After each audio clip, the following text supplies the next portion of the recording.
Hi everyone, good afternoon, welcome back to the channel Study Portal. Study Portal पर आप सभी लोग का एक बार फिर से स्वागत है। I hope audio video clear है। Please let me know yes और नो। ऑडियो क्लियर है, आवाज़ आ रही है सबको?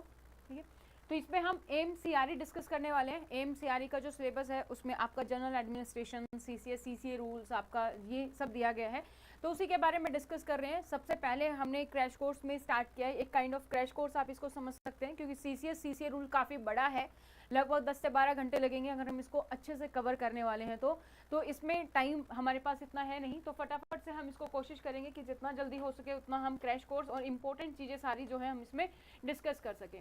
तो आज हम जो टॉपिक डिस्कस कर रहे हैं वो है हमारा सीसीए रूल्स। तो ये उन सभी एग्जाम्स के लिए इंपॉर्टेंट है जहाँ पर भी सेंट्रल रूल्स आते हैं, या अभी जैसे एमसीआरई का एग्जाम है फेब में, तो वहाँ के लिए इंपॉर्टेंट है।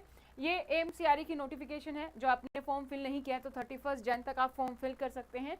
जो सिलेबस हम डिस्कस कर रहे हैं ये आपके डोमेन स्पेसिफिक का सिलेबस है, और किस किस पोस्ट को रेफर कर रहा है वो भी मैं आपको यहाँ पर बता देती हूँ। Assistant security officer, assistant administrative officer, executive assistant, junior administrative officer और ऑफिस असिस्टेंट। जो इसमें आपका जनरल एडमिनिस्ट्रेशन, सीसीए रूल दिया गया है, एफआरएसआर और बेसिक कंप्यूटर, ये जो पोर्शन है इसमें हम कवर कर रहे हैं इन सीसीएस रूल्स को। तो ये आपका सिलेबस है। अगर हम डोमेन स्पेसिफिक की बात करें, आरटीआई एक्ट है, manual of office procedure, GFR, CCA rules है, pension rules, conduct rules, LTC rules, CCS leave rules है, ट्रैवल अलाउंस रूल है और एफआरएसआर जो है इसमें दिया गया है। तो नोटिफिकेशन आप लोगों ने देख ही लिया, 31 जनवरी तक आपको फॉर्म फिल करना है और फेब के एंड में जाके आपका एग्जाम जो है वो हो जाएगा। तो अगर आप लोग इस चैनल पर नए हैं तो चैनल को सब्सक्राइब करके बेल आइकन को प्रेस कर लीजिए, ताकि जैसे वीडियो अपलोड की जाती है उसकी नोटिफिकेशन आप सभी लोग को मिल सके। आप हमें सोशल मीडिया पर फॉलो कर सकते हैं, साथ ही साथ अपना नाम, सिटी और एग्जाम का नाम लिख के हमें व्हाट्सएप कर सकते हैं। अगर आप तैयारी कर रहे हैं एमसीआरई की या फिर इसके रिगार्डिंग अगर आप नोट्स या फिर टेस्ट सीरीज देख रहे हैं तो उसके लिए आप ऐप डाउनलोड कर सकते हैं, स्टडी पोर्टल एकेडमी। इसका लिंक आपको नीचे डिस्क्रिप्शन बॉक्स में मिल जाएगा। ये एंड्रॉयड और आईफोन दोनों के लिए अवेलेबल है। तो ये यहाँ पर आप देख सकते हैं एमसीआरई है, इसका रिकॉर्डेड और टेस्ट सीरीज दोनों ही अवेलेबल है। तो एग्जाम पैटर्न की बात करें तो आपका जो नॉलेज ऑफ कंप्यूटर है, एप्टीट्यूड जनरल नॉलेज 25 मार्क्स का आएगा, 100 क्वेश्चन है, और डोमेन स्पेसिफिक हम कवर कर रहे हैं जो कि आपका 75 का है। उसमें एक टॉपिक हम आज कवर करने वाले हैं सीसीएस रूल्स। ठीक है, तो सीसीएस रूल्स अगर हम इसकी फुल फॉर्म की बात करें तो क्या होता है सीसीएस रूल्स?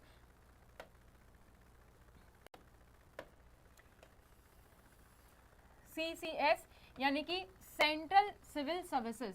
तो जो भी आप कोई भी एग्जाम दे रहे हो, even principal, vice principal, assistant commissioner, या फिर जहां भी कोई ऐसे एग्जाम जहां पर सेंट्रल रूल्स पूछे जाते हैं, सेंट्रल सिविल सर्विसेज रूल्स होते हैं, ये उसी का एक पार्ट है हमारा सीसीए। तो सीसीएस यानी कि सेंट्रल सिविल सर्विसेज, और सीसीए की जो फुल फॉर्म है that is classification, control and appeal. तो इसमें क्या क्या चीजें आती हैं? फर्स्ट क्लासिफिकेशन दी गई है, तो क्लासिफिकेशन में जो हमारा आता है इसमें classification of post and classification of services, इसके बारे में बात की जाती है कि कितने टाइप के हमारे पास पोस्ट है, कितने टाइप के हमारे पास सर्विसेज है वो। सेकंड कंट्रोल के तहत हमारे पास क्या क्या चीजें आती हैं? अगर कोई भी एम्प्लॉय किसी भी तरीके का मिसकंडक्ट करता है, कोई भी किसी भी रूल का वायलेशन करता है, तो उसके खिलाफ किस तरीके से आप कंट्रोल कर सकते हैं, उसके खिलाफ हम डिसिप्लिनरी एक्शन कैसे ले सकते हैं, वो सारा प्रोसीजर हमारा यहाँ पर है। सो डिसिप्लिनरी प्रोसीजर जो आपका होगा उसके बारे में सारा इस कंट्रोल में बात की गई है। तो इसमें सस्पेंशन के बारे में हम पढ़ेंगे, इसमें जो है पेनल्टी के बारे में हम पढ़ेंगे, वो सारी चीजें हम यहाँ पर डिस्कस करेंगे। थर्ड फिर है हमारे पास अपील। अगर कोई भी डिसिप्लिनरी प्रोसीडिंग होती है और उसके बाद अगर एम्प्लॉय हमारा सेटिस्फाई नहीं है, उसको लगता है कि नहीं उसके साथ जस्टिफिकेशन नहीं हुआ है, तो अपनी अपील कर सकता है। तो अपील करने के लिए अपीलेट ऑथोरिटी कौन हो रहेगी, क्या क्या टाइमलाइन है, क्या क्या डॉक्यूमेंट चाहिए, किस चीज के लिए अपील की जा सकती है, ये सारी अपीलेट ऑथोरिटी के बारे में सारा अपील के तहत दिया गया है। तो सीसीएस सेंट्रल सिविल सर्विसेज, जितने भी रूल्स हैं हमारे सेंट्रल रूल्स, उसके आगे हम सीसीएस लगाते हैं, that is central civil services. उसके तहत हमारे पास आगे बहुत सारे रूल्स हैं जो हम पढ़ रहे हैं। सीसीए हमारा classification, control and appeal rules. तो आपको फुल फॉर्म याद रखनी है, ये भी इंपॉर्टेंट है, इससे आपको ये भी याद रहेगा कि इन रूल्स में हम क्या क्या चीजें पढ़ने वाले हैं। इसके तहत कुछ इंपॉर्टेंट आर्टिकल्स होते हैं जो आपको सबसे पहले पता होना चाहिए जब आप सीसीएस रूल्स पढ़ रहे हैं। सबसे पहला आता है हमारे पास आर्टिकल 148 का क्लोज 5।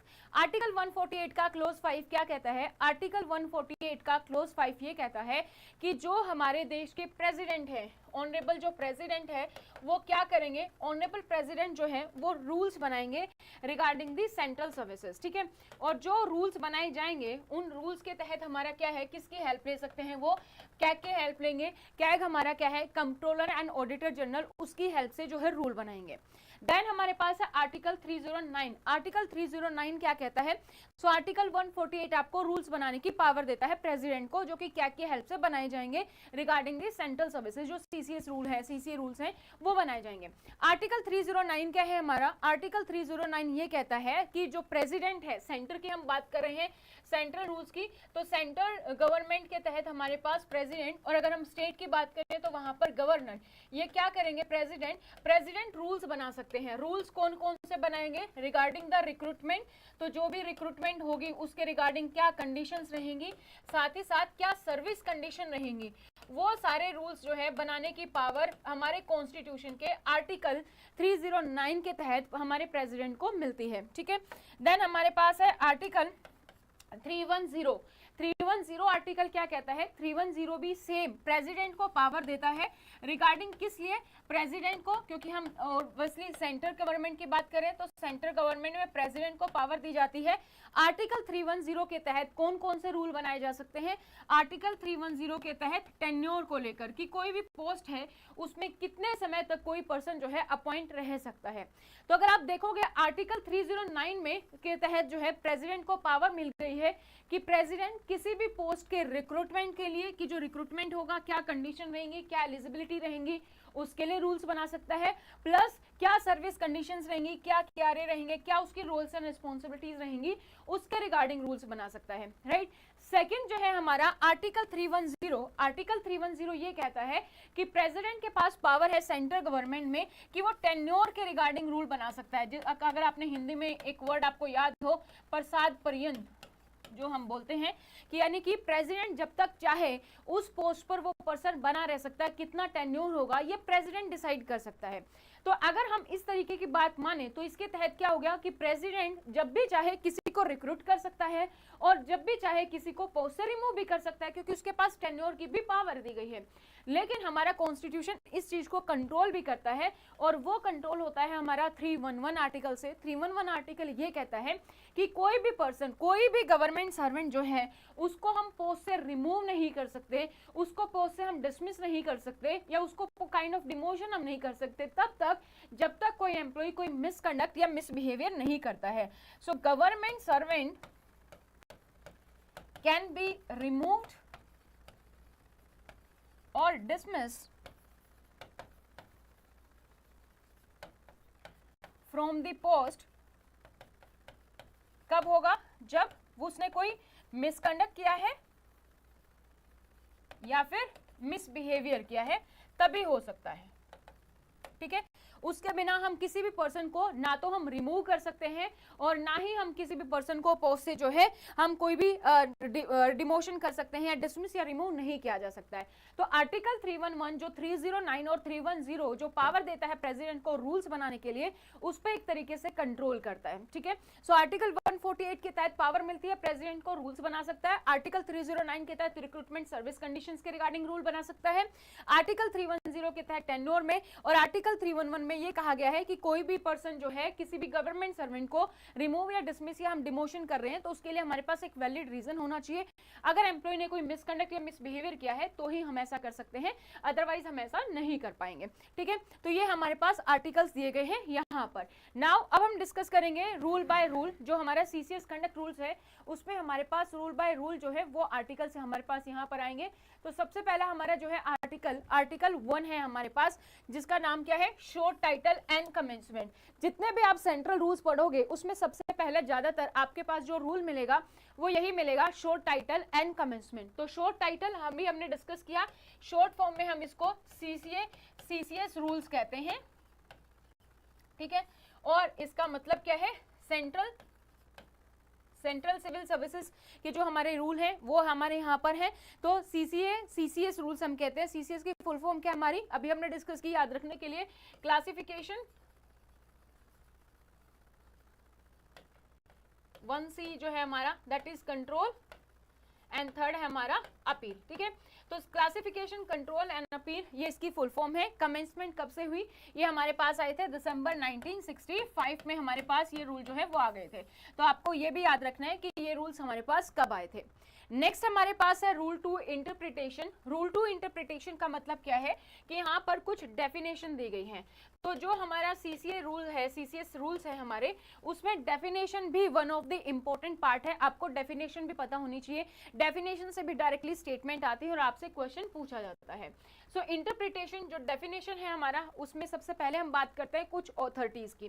तो सबसे पहले हमारे पास आ जाती है हमारी अपॉइंटिंग ऑथोरिटी। अपॉइंटिंग ऑथोरिटी क्या होती है, नाम से पता चल रहा है एक ऐसी ऑथोरिटी जो क्या करेगी, जो कि अपॉइंटमेंट करेगी, यानी कि वो ऑथोरिटी जिसके पास पावर है आपको अपॉइंटमेंट करने की, यानी कि हु अपॉइंट्स, जिसने भी आपको अपॉइंट किया वो आपकी अपॉइंटिंग ऑथोरिटी होगी।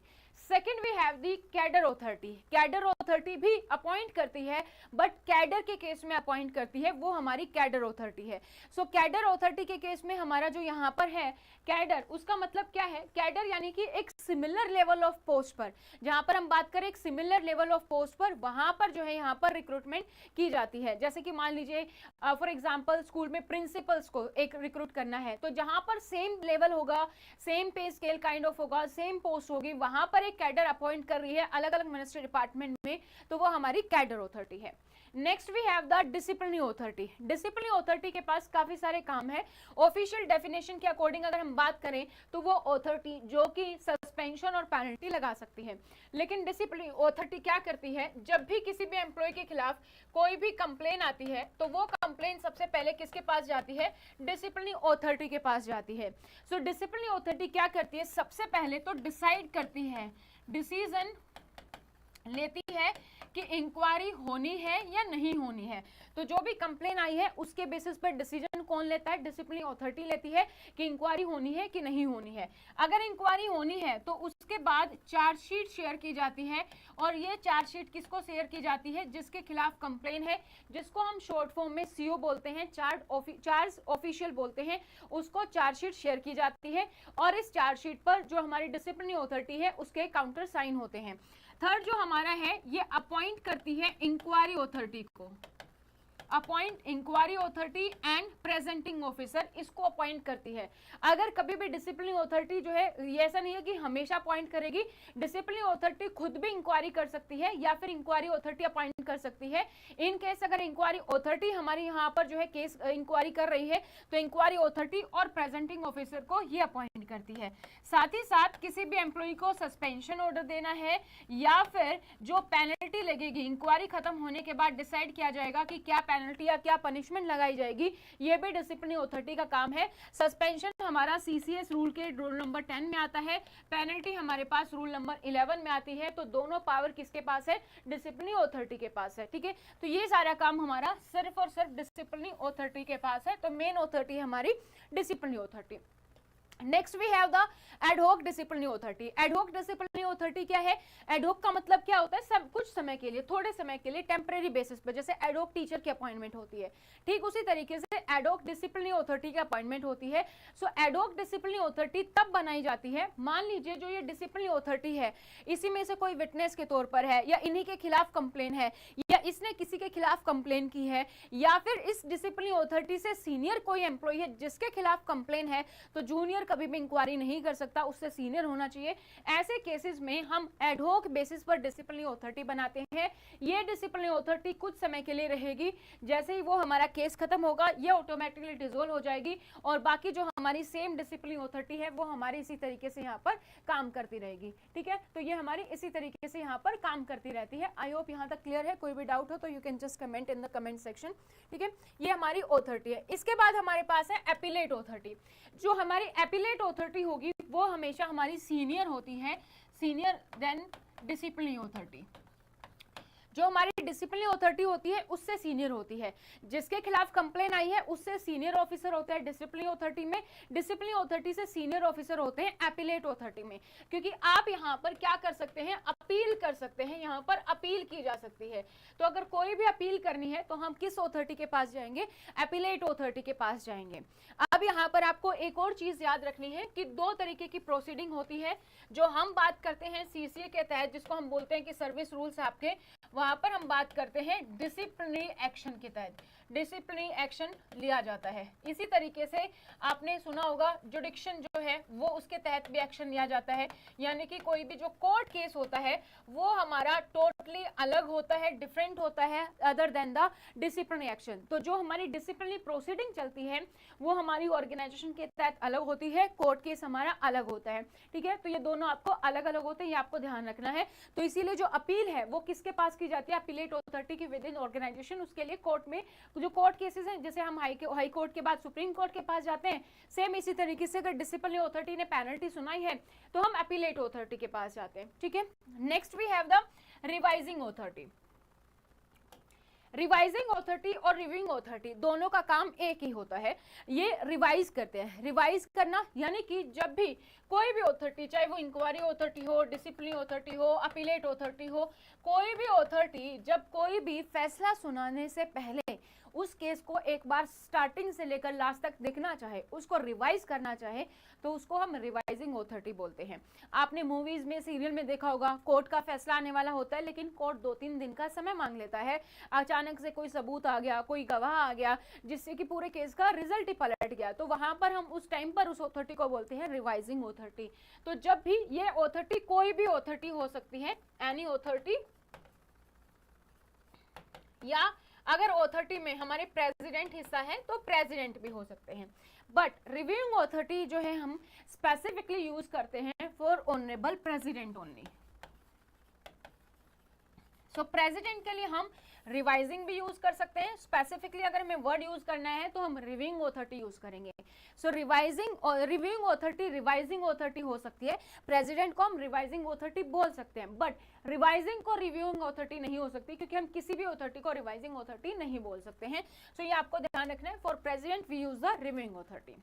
नेक्स्ट हमारे पास दो हैं, एचओडी और एचओ। यहाँ पर भी क्या है, हमारे पास दोनों के सेम ही काम होते हैं, शॉर्ट फॉर्म में हम इसको एचओडी और head of department, HO head of office, इस तरीके से हम बोलते हैं। दोनों के काम क्या होते हैं, लगभग सेम होते हैं। दोनों ही किसी भी समय पर डिसिप्लिनरी अथॉरिटी हो सकती है, इंक्वायरी अथॉरिटी का हिस्सा हो सकते हैं, अपॉइंटिंग अथॉरिटी हो सकती है, अपीलेट अथॉरिटी हो सकती है, कोई भी हो सकती है। तो जो अथॉरिटी होती है, ऐसा नहीं होती कि एक अथॉरिटी बना दी, ये पोस्ट के अकॉर्डिंग डिपेंड करता है। जैसे जो सीनियर होगा उससे सीनियर ही हमारे पास अथॉरिटी में होंगे, तो एक टाइम पर जो सीनियर है वो डिसिप्लिनरी अथॉरिटी हो सकता है, उसके खिलाफ कोई कंप्लेन आ गया तो कोई सीनियर होगा उसकी डिसिप्लिनरी अथॉरिटी में जो उसके अकॉर्डिंग केस लड़ेगा। तो एचओडी और एचओ भी हमारा क्या है, दोनों एक तरीके का ही काम करती है। एक तरीके से डिपार्टमेंट है जहां पर हम एचओडी यूज कर रहे हैं, और जहां पर हमारे पास ऑर्गेनाइजेशन है जैसे ग्रुप सी डी, वहां पर हम एचओ यूज करते हैं, हेड ऑफ ऑफिस यूज करते हैं। नेक्स्ट हमारे पास है रूल नंबर 3। रूल नंबर 3 हमें कहता है कि कहां कहां पर अप्लाईकेबल होगा। तो ये रूल कहां कहां पर अप्लाई होगा, सभी सिविल पोस्ट पर अप्लाई होगा एंड सभी सिविल सर्विसेज पर अप्लाई होगा। साथ ही साथ जो भी डिफेंस में सिविलियन पोस्ट हैं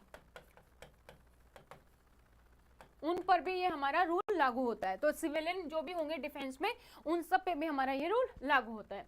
नेक्स्ट हमारे पास आता है फोर्थ क्लासिफिकेशन ऑफ सर्विसेज। तो सर्विसेज हमारे पास कितने टाइप की है, सर्विसेज हमारे पास 4 टाइप की है। ग्रुप ए है हमारे पास, बी है, सी है एंड डी है। तो ये 4 टाइप की जो सर्विसेज है वो हमारे पास है। रूल नंबर 4 इसी के बारे में बात करता है।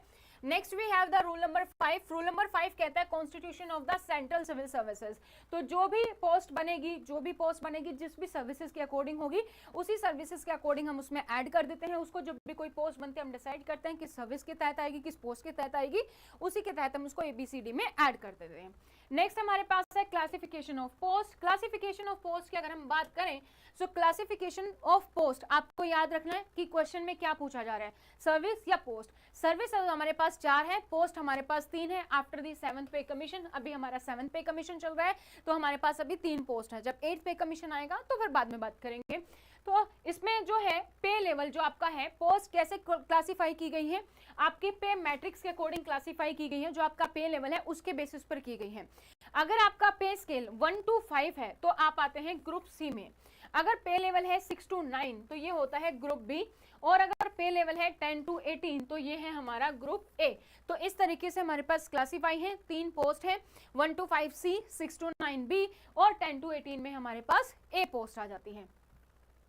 ये आपको स्पीड में इसीलिए करवा रही हूँ, मैं मान के चल रही हूँ कि आपने रिवाइज कर लिया होगा, क्रैश कोर्स है तो हम फटाफट से रिवीजन कर रहे हैं। रूल नंबर 7 हमारे पास जनरल सेंट्रल सर्विसेज। तो जो भी सर्विसेज बनाई जाती हैं, अगर मान लीजिए पहले हम डिसाइड करेंगे फिर उसके तहत जाएंगी, अगर अभी तक कोई डिसीजन नहीं हुआ है कि कौन सी ये हमारे पास सर्विस है, ए में जाएगा, बी में जाएगा, सी में जाएगा, डी में जाएगा, तब तक हम उसको बफर टाइम के लिए जो रखते हैं वो जनरल सेंट्रल में रखते हैं। जैसे डिसाइड होगा फिर हम उसको ए बी सी डी उसके अकॉर्डिंग हम उसको असाइन कर देते हैं। नेक्स्ट हमारे पास है rule number 8, appointment to group A services and post. तो जो भी ग्रुप ए सर्विसेज और पोस्ट की जो भी अपॉइंटमेंट होती है उसके लिए हमारे पास कौन है, ऑनरेबल प्रेसिडेंट है। या तो प्रेसिडेंट जो है अपॉइंट करेंगे या फिर प्रेसिडेंट जो है कोई भी अथॉरिटी को यहाँ पर एम्पावर करते हैं, किसी भी अथॉरिटी को अपनी पावर डेलीगेट करते हैं, वो यहाँ पर अपॉइंटमेंट करती है for group A services and post के लिए। नेक्स्ट हमारे पास है रूल नंबर 9 है हमारे पास appointment to other services and post. इसके अलावा जो सर्विसेज एंड पोस्ट है, B C D services, B C post, उसके लिए अपॉइंटमेंट कौन करेगा, तो ए के लिए तो स्पेसिफिकली प्रेसिडेंट या फिर अथॉरिटी भी कर सकते हैं, बट यहाँ पर स्पेसिफिकली प्रेसिडेंट जो है हमारी कोई ना कोई अथॉरिटी है जिसको यहाँ पर अपॉइंट करते हैं इन सबके अपॉइंटमेंट के लिए other than the A services and post. ठीक है, तो यहाँ तक हमने रूल नंबर 9 तक हमने डिस्कस कर लिया है। रूल नंबर 10 हमारा आगे सस्पेंशन है जो भी हम डिस्कस करेंगे। तो इससे पहले अगर आप लोग नए हैं तो चैनल को सब्सक्राइब कर लीजिए, साथ ही बेल आइकन को प्रेस कर लीजिए ताकि जैसे वीडियो अपलोड की जाती है उसकी नोटिफिकेशन आप सभी लोगों को मिल सके। तो अगर आप किसी भी ऐसे एग्जाम की तैयारी कर रहे हैं जहाँ पर सेंट्रल लेवल रूल्स आते हैं, चाहे कोई जो कैग की पोस्ट है, चाहे हमारी एनसीईआरटी की पोस्ट आती है, चाहे एम्स आ रही है, चाहे प्रिंसिपल वाइस प्रिंसिपल, जहाँ पर तो ये रूल्स आते हैं, एडमिनिस्ट्रेटिव ऑफिसर है, ठीक है, तो असिस्टेंट ऑफिसर है, तो वहां पर आप जो है ये सारे जो रूल्स हैं आपके लिए काम आएंगे। तो वीडियो को लास्ट तक देखिए। साथ ही आप हमें सोशल मीडिया पर फॉलो कर सकते हैं और जो भी आपका एग्जाम है अपना नाम, सिटी, एग्जाम का नाम लिख के आप हमें शेयर कर सकते हैं हमारे व्हाट्सएप नंबर पर। हमारी ऐप आप डाउनलोड कर सकते हैं, वहां पर आपको सारे कोर्सेज मिल जाएंगे। एंड्रॉइड और आईफोन के लिए लिंक अवेलेबल है। जैसे अभी हम एएमसीआरई की बात करें तो एएमसीआरई का रिकॉर्डेड बैच और टेस्ट सीरीज दोनों ही अवेलेबल है, वो भी आप परचेज कर सकते हैं। Now rule number 10, rule number 10 है हमारा सस्पेंशन। सबसे इंपॉर्टेंट होता है किसी भी एग्जाम पॉइंट ऑफ व्यू से। अगर आप सीसीएस रूल्स पढ़ रहे हैं तो उसमें सबसे पहला जो इंपॉर्टेंट टॉपिक होता है वो होता है सस्पेंशन। अगर क्वेश्चन आ रहे हैं तो सबसे पहला जो क्वेश्चन होगा वो सस्पेंशन से आपको मिलेगा ही मिलेगा, बाकी अदर से मिलेंगे, बट सस्पेंशन फर्स्ट चॉइस होती है। अब सस्पेंशन क्या होता है? सस्पेंशन अगर हम नॉर्मल लाइफ में बात करें तो हम सोचते हैं एम्प्लॉय को सस्पेंड कर दिया, पोस्ट से निकाल दिया है, नहीं।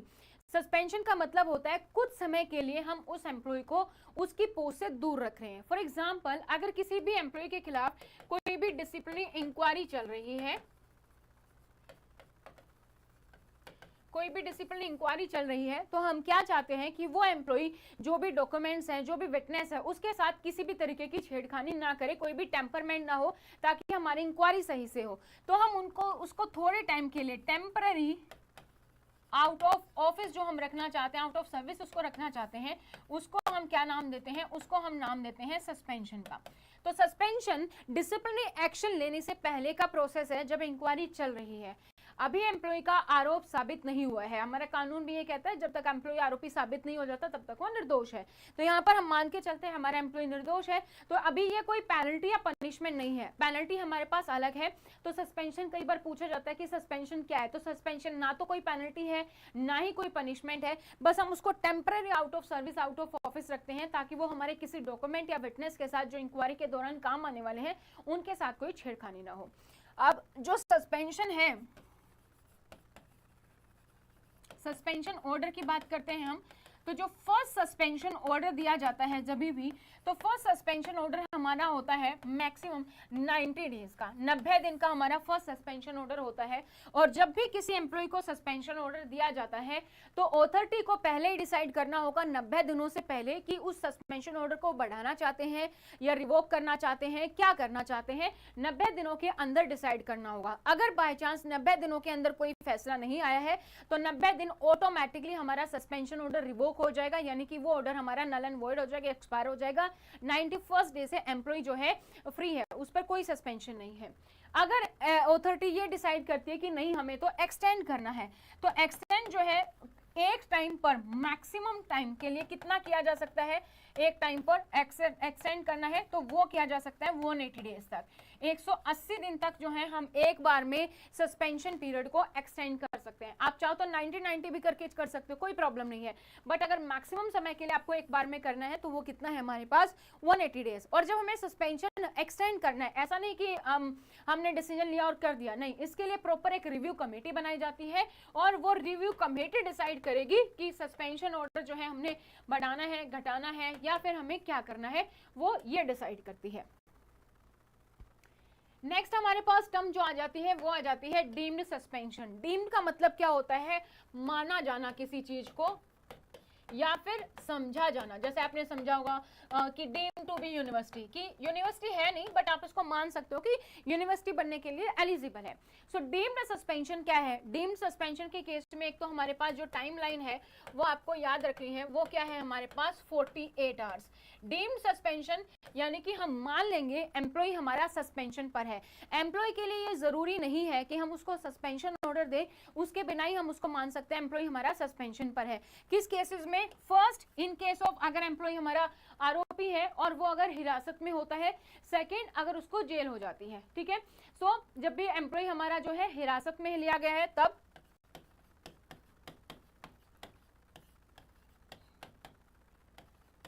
सेकंड जब भी कोई जेल हो जाती है, ठीक है, तब।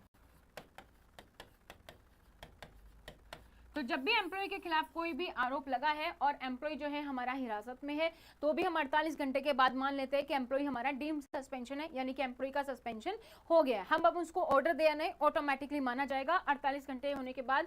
और जैसे एम्प्लॉय आरोपी पाया जाता है, अगर उसको जेल हो जाती है, ठीक है, तो भी हम 48 घंटे में मान लेते हैं, 48 घंटे होने के बाद कि एम्प्लॉय हमारा डीम्ड सस्पेंशन का केस है। तो ये आपको याद रखना है। नेक्स्ट, कौन सस्पेंड कर सकता है, किसके पास पावर है, तो अभी हमने एक तो पढ़ा, सबसे पहले हमने क्या पढ़ा कि डिसिप्लिनरी अथॉरिटी जो है ना वो कर सकती है, उसके पास पावर है बाय डेफिनेशन, ठीक है। सेकंड जो है, जो आपकी अपॉइंटिंग अथॉरिटी होगी,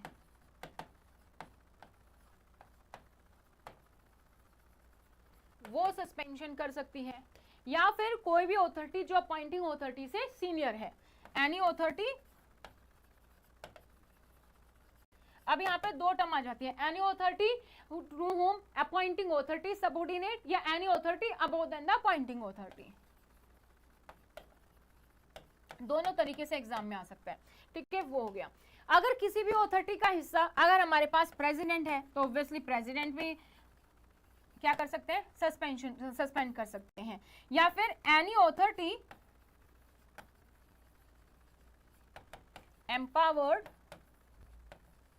बाय द प्रेसिडेंट, जहां पर प्रेसिडेंट ने पावर दी है किसी अथॉरिटी को कि वो जो है सस्पेंड कर सकती है, तो ये सारे लोग सस्पेंड कर सकते हैं। डिसिप्लिनरी अथॉरिटी सस्पेंड कर सकती है हमारे पास, अपॉइंटिंग अथॉरिटी सस्पेंड कर सकती है, कोई भी अथॉरिटी जो अबव देन अपॉइंटिंग अथॉरिटी है वो सस्पेंड कर सकती है, या फिर प्रेसिडेंट सस्पेंड कर सकते हैं, या कोई भी अथॉरिटी जिसको की पावर दी गई है बाय द प्रेसिडेंट, वो भी यहाँ पर क्या कर सकते हैं, वो भी सस्पेंड कर सकते हैं।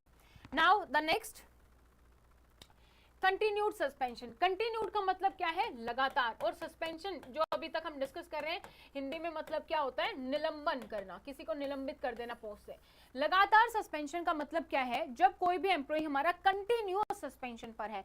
किस तरीके से, अगर मान लीजिए कोई भी एम्प्लॉय है, उसके खिलाफ कोई कंप्लेन आई, फिर उसके इंक्वायरी चल रही है, फिर इस इंक्वायरी के दौरान ही दूसरी कंप्लेन आ गई, फिर उसकी अलग से इंक्वायरी चल रही है, फिर इसके दौरान कोई तीसरी इंक्वायरी आ गई, तीसरी कंप्लेन आ गई, उसकी इंक्वायरी अलग चल रही है।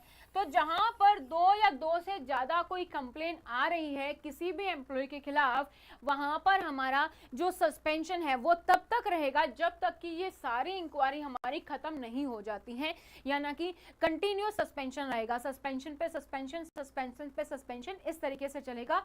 और इसी को हम क्या बोलते हैं, कंटिन्यूड सस्पेंशन के नाम से हम इसको जानते हैं।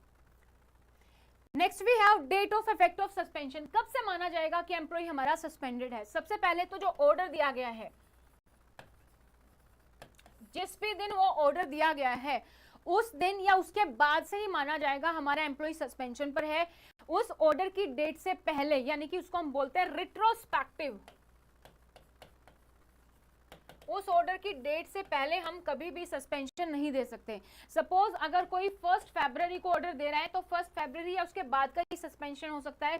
कोई 1 फेब को ऑर्डर दे रहा है और बोल रहा है कि आपका सस्पेंशन पीरियड 20 जन से स्टार्ट हो गया, तो नहीं हो सकता। सस्पेंशन ऑर्डर जिस दिन मिला है या उसके बाद की उसमें कोई डेट मेंशन है तो उस दिन से सस्पेंशन ऑर्डर लागू होता है। सेकेंड, अगर कोई एम्प्लॉय जो है आउट ऑफ स्टेशन है, टूर पर है, ट्रेनिंग पर है, कहीं पर भी, और उस पर सस्पेंशन ऑर्डर लगाना है, तो जब उसको ऑर्डर मिल जाएगा या फिर जो ऑर्डर में डेट लिखी होगी उस दिन से सस्पेंशन होता है। या तो उसको ऑर्डर मिल जाए पहले उस दिन से, या जो भी मेंशन है डेट उस तरीके से उस दिन से सस्पेंशन ऑर्डर होता है। अब थर्ड केस क्या है, मान लीजिए कि हम सस्पेंशन की फिजिकल कॉपी देने वाले हैं, कोई टीचर है स्कूल में और प्रिंसिपल उसको सस्पेंशन की जो ऑफिशियल फिजिकल कॉपी है वो देने वाला है, लेकिन प्रिंसिपल को टाइम नहीं लगा और जो टीचर है वो भी जो है अपनी क्लास पे क्लास अपनी लिए जा रहा है, अपने लेक्चर कंप्लीट किए जा रहा है, ठीक है। तो ऐसे में क्या हुआ कि उसका पूरा दिन चला गया और पूरा दिन उसने अपने लेक्चर ले लिए, लेकिन उस दिन से उसका सस्पेंशन शुरू करना था। ऐसे केस में क्या होता है, जब एम्प्लॉय अपने प्रेस्क्राइब आवर ऑफ ड्यूटी पूरे कर लेता है,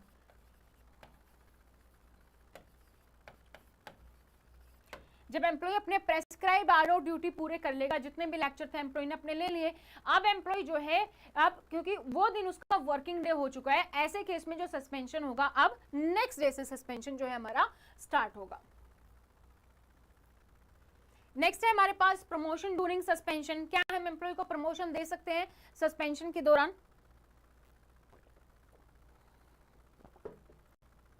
तो एम्प्लॉय को जो प्रमोशन देना है सस्पेंशन के दौरान, उसके लिए हम प्रोसीजर यूज करते हैं, सील्ड कवर प्रोसीजर। अब दो केसेस हो सकते हैं। पहला केस क्या है कि जो डीपीसी है, हमारी डिपार्टमेंटल प्रमोशन कमेटी है, वो जो है सभी एम्प्लॉय को कंसीडर करेगी। पहला केस हो सकता है एम्प्लॉय हमारा सस्पेंशन पर है और फिर प्रमोशन ने डीपीसी ने कंसीडर किया है। सेकंड केस हो सकता है डीपीसी ने कंसीडर किया और मीनवाइल एम्प्लॉय पर कोई कंप्लेन आ गई और तब एम्प्लॉय को हमने सस्पेंशन ऑर्डर दे दिया, ठीक है। तब एम्प्लॉय के खिलाफ कंप्लेन है तो सस्पेंशन दिया। दोनों ही केस में हम प्रमोशन नहीं कर सकते जब तक कि इंक्वायरी खत्म नहीं होगी। इंक्वायरी खत्म होने के बाद अगर ये पाया जाता है एम्प्लॉय निर्दोष है तो हम प्रमोशन कर देंगे, अगर पाया जाता है दोषी है तो एम्प्लॉय की जब तक पेनल्टी खत्म नहीं होगी हम उसका प्रमोशन नहीं करते। हालांकि एक प्रमोशन जो है सेंश्योर अगर पेनल्टी है उस केस में हो सकता है, उसके अलावा नहीं होगा। तो ये एक्सेप्शन भी आपको याद रखना है। तो यहाँ पर जो हमने डिस्कस किया कि प्रमोशन जो है उसके लिए हम प्रोसीजर यूज करते हैं, सील्ड कवर प्रोसीजर।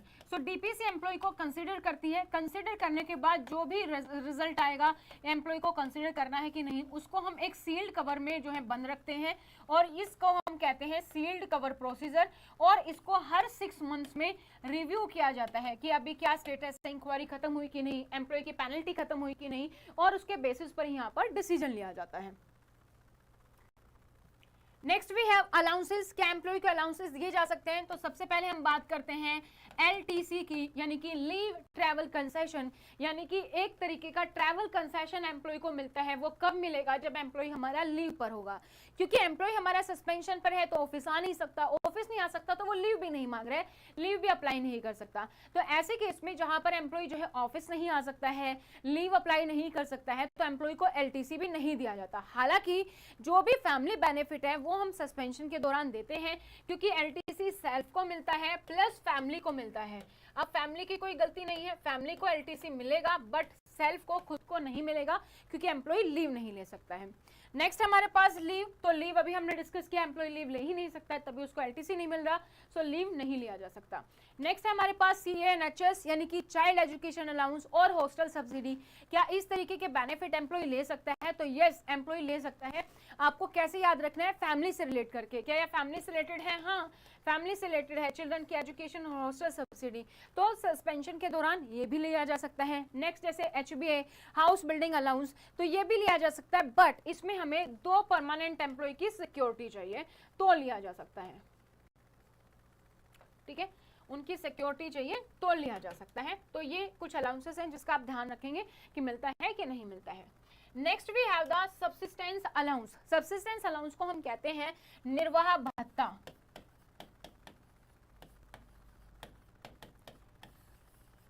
जब एम्प्लॉय हमारा सस्पेंशन पर होता है तो हम एम्प्लॉय को किसी भी तरीके की कोई भी सैलरी हम प्रोवाइड नहीं करते हैं।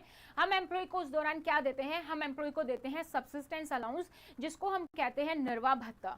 सो एम्प्लॉय को जो सब्सिस्टेंस अलाउंस मिलता है वो कितना मिलता है, वो मिलता है एम्प्लॉय को अगर एम्प्लॉय अपनी एचपीएल लीव पर हो। एचपीएल यानी कि हाफ पे लीव पर अगर एम्प्लॉय है, जितनी सैलरी उसको मिलनी चाहिए वो मिलती है। तो एचपीएल पे क्या सैलरी मिलती है, आपका बेसिक पे प्लस आपका जो बेसिक पे प्लस जो डीए है, डीएनएस अलाउंस, वो डिवाइड कर दोगे 2 से, तो ये सैलरी आपको मिलती है और यही सैलरी सब्सिस्टेंस अलाउंस के दौरान दी जाएगी। साथ ही साथ सब्सिस्टेंस अलाउंस में ये भी कहा है डीए तब मिलेगा अगर इस सैलरी पर मिलता होगा, तो यहाँ पर मिल रहा है तो यानी कि एम्प्लॉय को डीए भी मिलेगा। तो यानी कि एक तरीके से जो सैलरी है उसका 50% जो है आप दे रहे हो एज ए सब्सिस्टेंस अलाउंस। अब ये जो 50% ऑफ सैलरी दी है इसको जो है आफ्टर 3 मंथ्स रिव्यू किया जाता है, यानी कि पहला सस्पेंशन ऑर्डर खत्म होने से पहले 90 डेज के बाद जो है रिव्यू किया जाता है, ठीक है। और उस टाइम पर देखा जाता है एम्प्लॉय की जो सैलरी है उसको हम 50% इंक्रीज या डिक्रीज कर सकते हैं। 50% इंक्रीज डिक्रीज कैसे करेंगे, 50 का 50% कितना होता है 25, राइट। तो या तो ये 25 हो जाएगा या फिर ये जो है हमारी सैलरी 75% ऑफ दी सैलरी हो जाएगी आपकी। तो किस केस में 25 होगी, किस केस में 75 होगी, तो ये देखा जाएगा कि अगर मान लीजिए इंक्वायरी जो हो रही है उसमें हमारा एम्प्लॉय सपोर्ट नहीं कर रहा है और जो भी डिले हो रहा है वो एम्प्लॉय की वजह से हो रहा है, तो वहां पर हम एम्प्लॉय की सैलरी को 50% डिक्रीज कर देते हैं, यानी कि वहां पे जो अलाउंस मिलेगा सिर्फ 25% मिलेगा। ठीक इसी तरीके से ये देखा गया कि अगर एम्प्लॉय तो पूरा सपोर्ट कर रहा है, अथॉरिटी की तरफ से डिले हो रहा है, तो वहां पर एम्प्लॉय की सैलरी को 50% इंक्रीज कर देते हैं और वहां पर जो एम्प्लॉय की सैलरी हो जाएगी वो कितनी हो जाएगी, वो हो जाएगी हमारी जो है यहाँ पर 75%, ठीक है। तो ये आपको यहाँ पर ध्यान रखना है।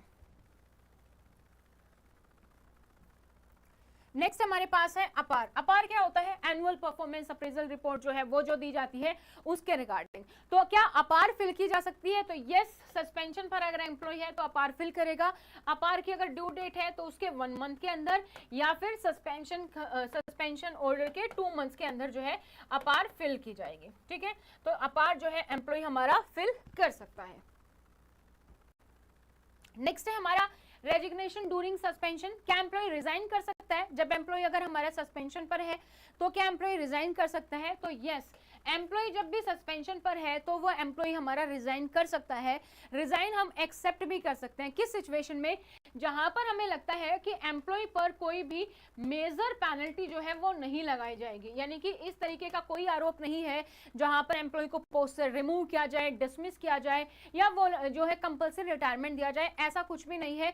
तो एम्प्लॉय का सस्पेंशन ऑर्डर को हम जो है एक्सेप्ट कर सकते हैं, यानी कि जहां पर थोड़ी बहुत माइनर पेनल्टी है, सेंश्योर हो गया या थोड़ा बहुत है, वहां पर हम कर सकते हैं। सेकंड केसेस में जहां पर हमें लगता है कि इंक्वायरी में बहुत ज्यादा टाइम लग रहा है, पैसा भी बर्बाद हो रहा है, टाइम भी वेस्ट हो रहा है, तो जहां पर हमें लगे कि बहुत ज्यादा टाइम लग रहा है, बहुत ज्यादा कॉस्ट लग रही है, और उससे बेटर है कि अगर हम रेजिग्नेशन एक्सेप्ट कर लेंगे तो वो हमारे लिए चीपर होगा, तो वो हम एक्सेप्ट कर सकते हैं।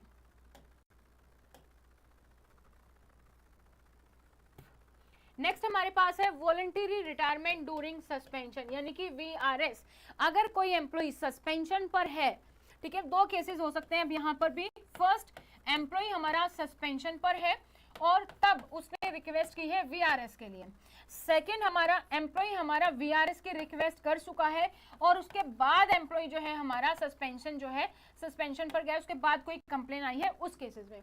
तो फर्स्ट, जहां पर एम्प्लॉय हमारा सस्पेंशन पर है और उसने वीआरएस की रिक्वेस्ट की है, या इसका अपोजिट वीआरएस की रिक्वेस्ट कर दी उसके बाद सस्पेंशन है, दोनों ही केसेस में हम वीआरएस के लिए रिक्वेस्ट एक्सेप्ट नहीं करते हैं। देखो, रेजिग्नेशन एक्सेप्ट करना अलग बात है, जहां पर आप रेजिग्नेशन एक्सेप्ट कर रहे हैं, एम्प्लॉय की क्लैरिटी दे रहे हैं और एम्प्लॉय आगे जाके कहीं पर भी ज्वाइन कर सकता है। बट जब आप रिटायरमेंट दे रहे हैं तो आपको रिटायरमेंट बेनिफिट भी देने हैं, आपको ये भी मेक श्योर करना है कि एम्प्लॉय के खिलाफ कोई विजिलेंस एंगल ना हो, कोई केस ना हो, तो उस केसेस में हम रिटायरमेंट नहीं देते हैं, तो वीआरएस हम नहीं देते हैं, बट हाँ रेजिग्नेशन हम एक्सेप्ट करते हैं, ठीक है। नेक्स्ट है हमारे पास डेथ व्हाइल अंडर सस्पेंशन। अगर एम्प्लॉय जो है सस्पेंशन पर है और उस समय अगर एम्प्लॉय की डेथ हो जाती है तो क्या होगा। देखो, जो हम इंक्वायरी कर रहे हैं वो किस लिए कर रहे हैं कि जो एम्प्लॉय हमारा सस्पेंडेड है उसके खिलाफ अगर आरोप साबित हो जाता है तो उसके बाद हम उसको कोई पनिशमेंट या कोई पेनल्टी देने वाले हैं। बट अगर एम्प्लॉय की डेथ हो गई तो आप किसको पनिश करोगे? फैमिली को तो कर नहीं सकते, किसी और एम्प्लॉय को उसके बिहाफ पे कर नहीं सकते। तो ऐसे केस में जब भी किसी भी एम्प्लॉय की डेथ हो जाती है, जब एम्प्लॉय सस्पेंशन पर है, हमारी इंक्वायरी खत्म नहीं हुई है, तो हम तभी की तभी जो भी इंक्वायरी चल रही होती है हम उसको कर देते हैं टर्मिनेट। और टर्मिनेट करने के बाद एम्प्लॉय की फैमिली को ठीक उसी तरीके से बेनिफिट मिलते हैं जैसे एम्प्लॉय कभी सब्सिस्टेंस सस्पेंशन पर था ही नहीं। तो एम्प्लॉय को जो भी सब्सिस्टेंस अलाउंस पर सैलरी मिली होगी वो सैलरी एडजस्ट होकर full salary and allowances family को दिया जाएगा। तो फैमिली को फुल सैलरी एंड अलाउंसेस दिया जाएगा। साथ ही साथ इसके साथ एक रेगुलर एम्प्लॉय की तरह सारे के सारे रिटायरमेंट बेनिफिट भी दिए जाएंगे, जैसे कि पेंशन हो गया, ग्रेजुएटी हो गया, या फिर हमारा लीव एनकैशमेंट है। ये सारे जितने भी उसके बेनिफिट्स हैं, उसके जितने भी अलाउंसेस हैं, जितना भी सैलरी है, वो सब फैमिली को जो है दिया जाएगा इस तरीके से जैसे कभी एम्प्लॉय हमारा सस्पेंशन पर गया ही नहीं था। ये था हमारा सारी चीजें सस्पेंशन के बारे में। तो सस्पेंशन के बारे में काफी सारे पॉइंट्स हैं, और डिटेल में आप करेंगे तो बहुत ज्यादा है, तो यहाँ पे मैंने शॉर्ट फॉर्म में आपको सारी चीजें बता दी हैं। Next we have rule number 11 penalties. Penalties हमारे पास दो तरीके की होती है, माइनर पेनल्टी होती है और हमारे पास मेजर पेनल्टी होती है। दो तरीके की पेनल्टी है, माइनर और मेजर। सो माइनर में हमारे पास क्या क्या आ जाता है? सबसे पहले हमारे पास आ जाती है सेंश्योर। सेंश्योर का मतलब क्या है? सेंश्योर के दौरान हम एम्प्लॉय का प्रमोशन भी कर सकते हैं जब एम्प्लॉय सेंश्योर पर है, इसका आपको ध्यान रखना है। तो सेंश्योर हमारी सबसे छोटी पेनल्टी, अगर आपसे पूछा जाए सबसे स्मॉलेस्ट पेनल्टी कौन सी है तो सेंश्योर है। और ये सारी पेनल्टी इंक्रीजिंग ऑर्डर में है, यानी कि पहले छोटी फिर उससे बड़ी फिर उससे बड़ी, इस तरीके से है। सो माइनर पेनल्टी में सबसे पहले सेंश्योर हो सकता है। सेंश्योर का मतलब होता है किसी की निंदा करना, हालांकि वार्निंग देना पनिशमेंट नहीं है, इसका भी आपको ध्यान रखना है। Second, withholding of his promotion for a fix period.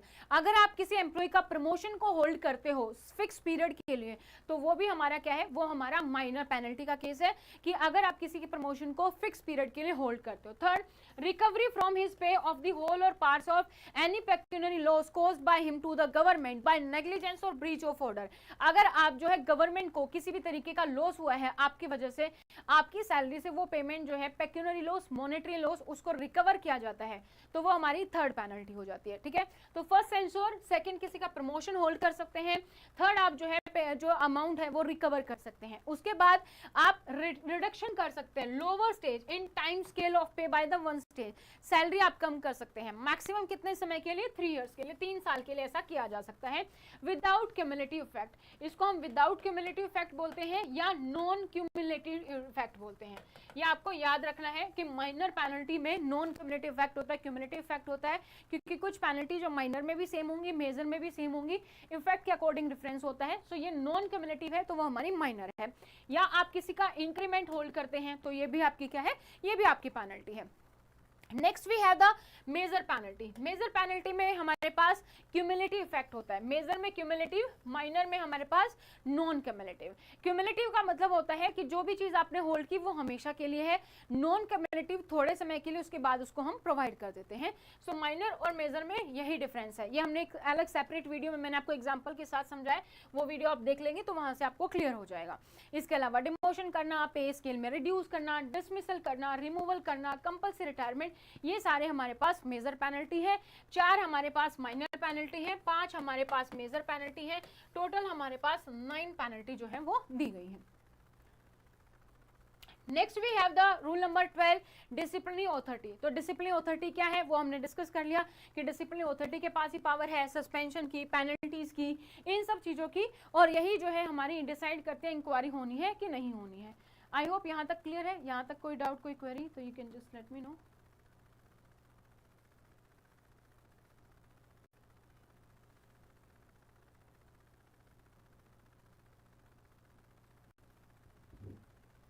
Any questions still here?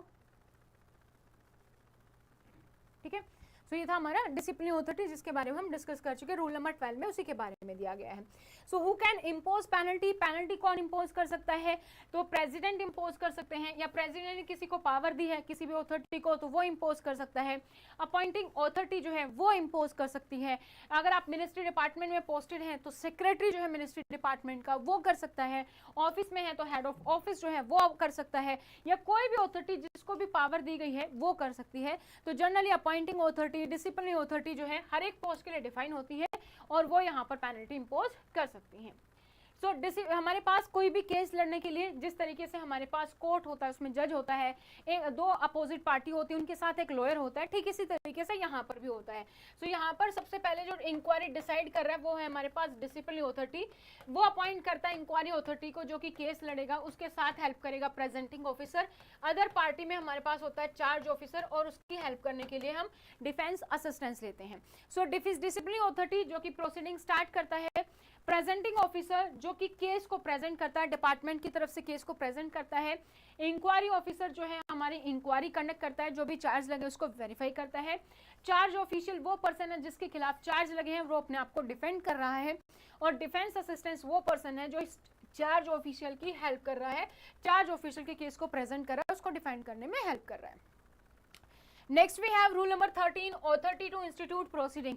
कौन सी अथॉरिटी है, किसके पास पावर है जो कि प्रोसीडिंग कर सकती है, तो जो भी स्पेसिफाइड अथॉरिटी है, जैसे डिसिप्लिन अथॉरिटी डिसाइड करेंगी, इंक्वायरी अथॉरिटी को अपॉइंट करेगी, वो यहाँ पर कर सकती है। अब यहाँ पर हमारे पास कुछ टाइम लिमिट आ जाती है, टाइम लिमिट जब हम प्रोसेस डिस्कस करेंगे उसके साथ ही मैं आपको डिस्कस करवा दूंगी। नेक्स्ट है हमारे पास चार्जशीट। चार्जशीट क्या होती है, चार्जशीट के हमारे पास 5 पार्ट्स होते हैं।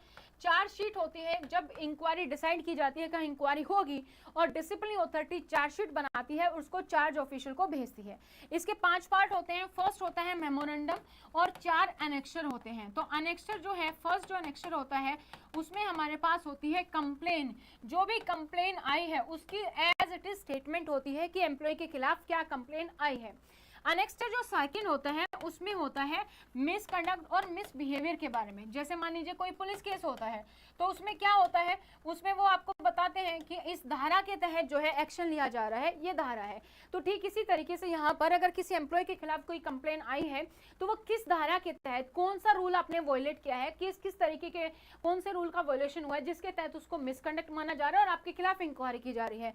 सो वो रूल नंबर यहाँ पर आपको बताया जाएगा। नेक्स्ट आपके पास जो थर्ड है नेक्स्टर, उसमें आपको सारे डॉक्यूमेंट्स दिए जाएंगे कि जो कंप्लेन आई है उस कंप्लेन के साथ सपोर्टिंग डॉक्यूमेंट्स कौन कौन से आए हैं जो ये प्रूव करते हैं कि आप आरोपी हैं, कौन कौन से डॉक्यूमेंट दिए गए हैं। नेक्स्ट हमारे पास फोर्थ होता है, फोर्थ में होता है विटनेस। अगर कोई विटनेस है तो उस विटनेस की जो डिटेल है वो भी आपको यहाँ पर मिल जाएगी। तो चार्जशीट में ये सारी चीजें होती हैं। Next we have the rule number 14। Rule number 14 है हमारा procedure for imposing major penalty. अगर आप मेजर पेनल्टी इम्पोज कर रहे हैं तो वो किस तरीके से किया जाएगा, क्या प्रोसेस है, उसके रिगार्डिंग है। तो सबसे पहले देखो, कोई भी कंप्लेन आती है उसको हम भेजते हैं डिसिप्लिन अथॉरिटी के पास। डिसिप्लिन अथॉरिटी डिसाइड करती है कि इंक्वायरी होनी है। इंक्वायरी होनी है ये डिसाइड करने के बाद ये एक चार्जशीट भेजती है चार्ज ऑफिसर को, और ये चार्जशीट भेजी जाती है विद इन द 7 डेज, यानी विद इन अ वीक जो है ये चार्जशीट एम्प्लॉय को भेजी जाती है।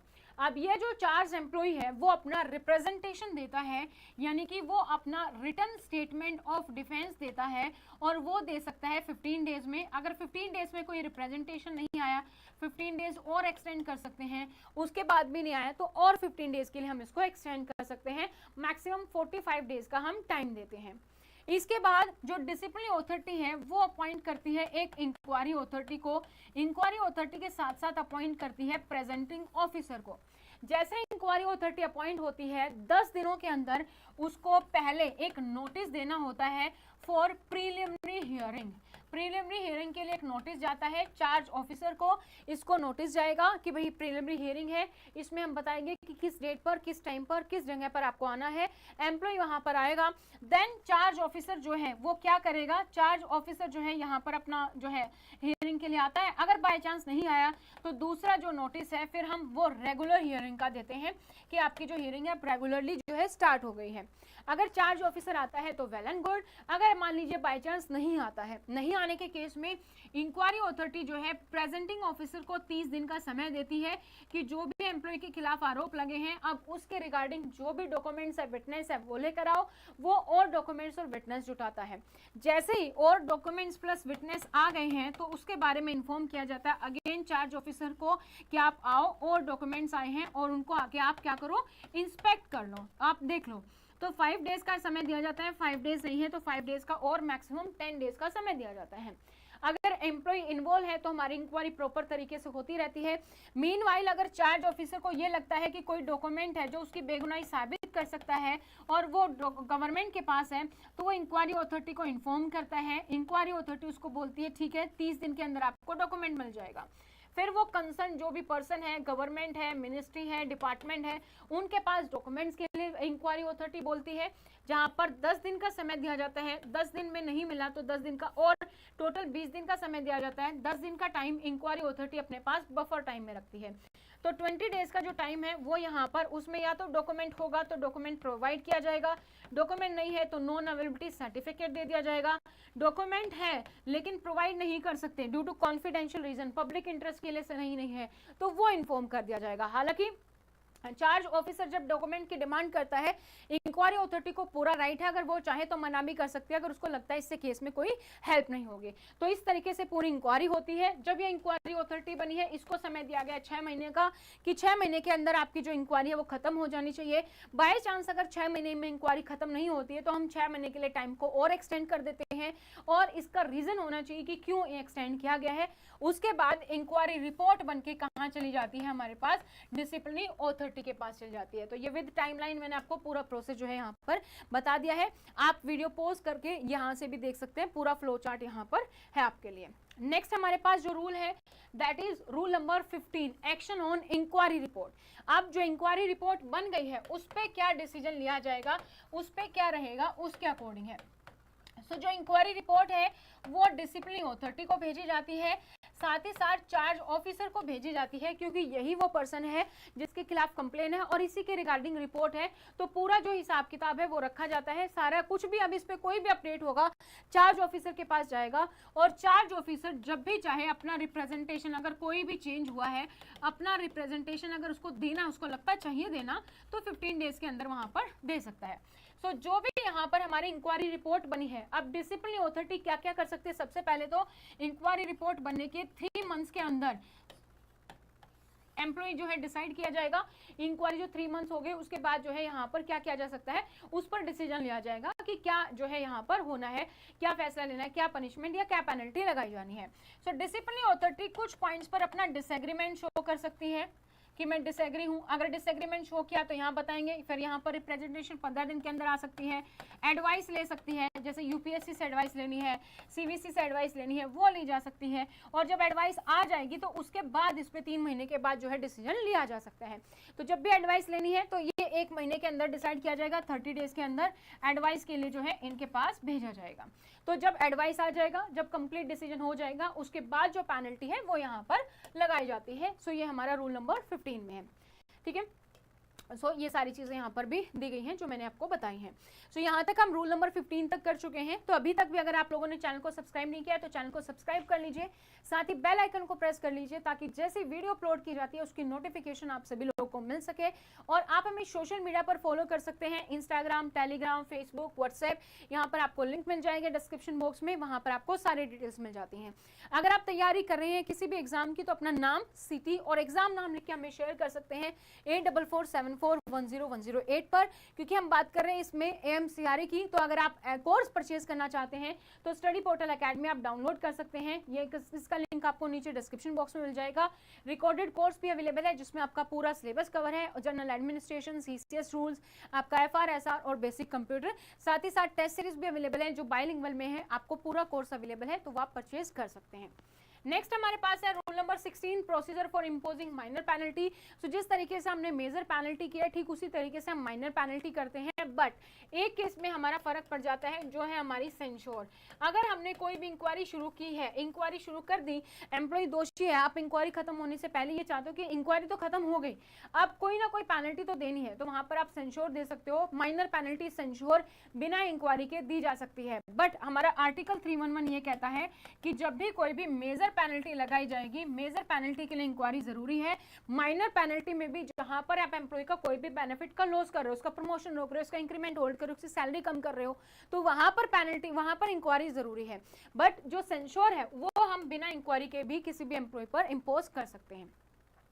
इसका प्रोसीजर भी यहां पर दिया गया है। नेक्स्ट हमारे पास है rule number 17, communication of order. तो ऑर्डर जो है कौन कौन से ऑर्डर होंगे, जैसे एम्प्लॉय को सस्पेंशन ऑर्डर देना है, या एम्प्लॉय को हमने जो है पेनल्टी ऑर्डर देना है कोई भी, या कोई भी इंटरिम ऑर्डर हो सकते हैं जब इंक्वायरी चल रही है, जैसे रेगुलर हियरिंग होगी हमारी, या फिर प्रिलिमिनरी इंक्वायरी हो गई, उस टाइम पर इस तरीके की कोई भी नोटिस जो है वो भी एम्प्लॉय को दिए जा सकते हैं। नेक्स्ट है हमारे पास रूल नंबर 18, कॉमन प्रोसीडिंग। अगर मान लीजिए कभी ऐसा होता है कि दो एम्प्लॉय या फिर जो है उनसे ज्यादा के खिलाफ कोई भी इंक्वायरी है, तो इंक्वायरी जब हो रही है, जो पेनल्टी होगी वो सभी के लिए सेम होगी। ऐसा नहीं कि किसी को ज्यादा पेनल्टी किसी को कम। अगर आरोपी एक ग्रुप है तो ग्रुप में सबको सेम पेनल्टी दी जाएगी। ठीक है, इसी तरीके से अगर मान लीजिए कोई ए एम्प्लॉय है, वो बी के खिलाफ कंप्लेन करता है, बी एम्प्लॉय ए के खिलाफ कंप्लेन करता है, तो यहाँ पर क्योंकि दो कंप्लेन है तो दोनों की इंक्वायरी हमारी अलग अलग होगी, ज्वाइंट नहीं करेंगे। चाहे दोनों में पार्टी सेम है लेकिन कंप्लेन जो है अलग अलग है, चाहे सेम भी कंप्लेन हो, ए ने बी के खिलाफ किया, बी ने ए के खिलाफ, क्योंकि हमारे पास दो कंप्लेन है तो दो इंक्वायरी यहां पर होंगी। तो ये इस रूल में दिया गया है। नेक्स्ट हमारे पास है rule number 19, special procedure in certain cases.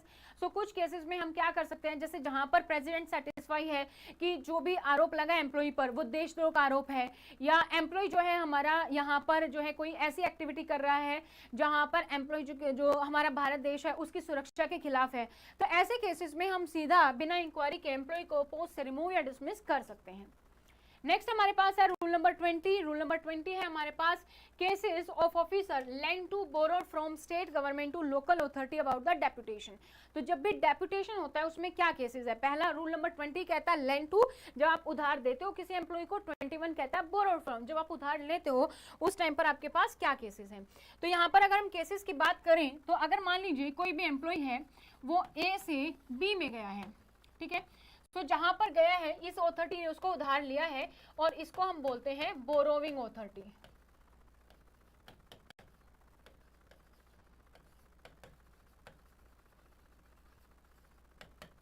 ये ए अथॉरिटी जहां से एम्प्लॉय गया है ये है इसकी पेरेंट ऑर्गेनाइजेशन, और इसको हम बोलते हैं लैंडिंग अथॉरिटी।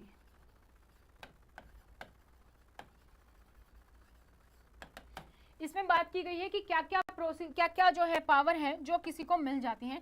सबसे पहले हम बात करते हैं सस्पेंशन की। अगर किसी एम्प्लॉय को सस्पेंशन पर देना है और एम्प्लॉय जो हमारा ए से बी पर है, सस्पेंशन इंपोज करनी है, तो बोरोविंग अथॉरिटी के पास सेम पावर होती है एज अपॉइंटिंग अथॉरिटी, और सस्पेंशन ऑर्डर बोरोविंग अथॉरिटी दे सकती है।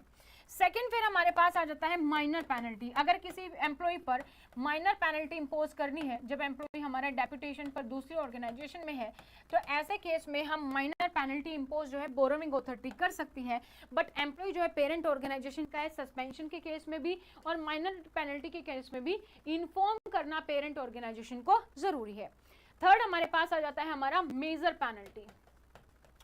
मेजर पेनल्टी में हमारा क्या है, मेजर पेनल्टी क्योंकि एम्प्लॉय को डिसमिस रिमूव भी किया जा सकता है, तो मेजर पेनल्टी के केस में हमेशा यहां से इंक्वायरी नहीं होगी, यहां जो भी इंक्वायरी होगी वो सीधा हमारी पेरेंट ऑर्गेनाइजेशन में होगी, और एम्प्लॉय जो है उसको भी हम पेरेंट ऑर्गेनाइजेशन में मूव कर देते हैं, वहां पर होगी। सस्पेंशन माइनर पेनल्टी यहां पर हो सकती है, इसके लिए इन्फॉर्म करना जरूरी है। लेकिन अगर हम बात करें अपील कहां पर होगी, अपील क्योंकि एम्प्लॉय कहां का है, एम्प्लॉय अपनी पेरेंट ऑर्गेनाइजेशन का है, तो अपील जो है पेरेंट ऑर्गेनाइजेशन में ही होगी। तो ये आपको यहां पर ध्यान रखना है। नेक्स्ट हमारे पास आ जाता है रूल नंबर 22, अपील। सो अपील जो है वो की जा सकती है। अपील किस चीज के लिए की जा सकती है, अपील अगर जैसे प्रेसिडेंट ने कोई ऑर्डर दिया है जहां पर लगा कि सिक्योरिटी ऑफ द स्टेट का मामला है, ऐसे केस में अपील नहीं की जा सकती। जब इंक्वायरी चल रही है, बीच में कोई भी ऑर्डर है, रेगुलर हियरिंग, प्रिलिमिनरी हियरिंग, उसके लिए अपील नहीं की जा सकती। और जब कोई कोर्ट केस है उसके लिए अपील नहीं की जा सकती।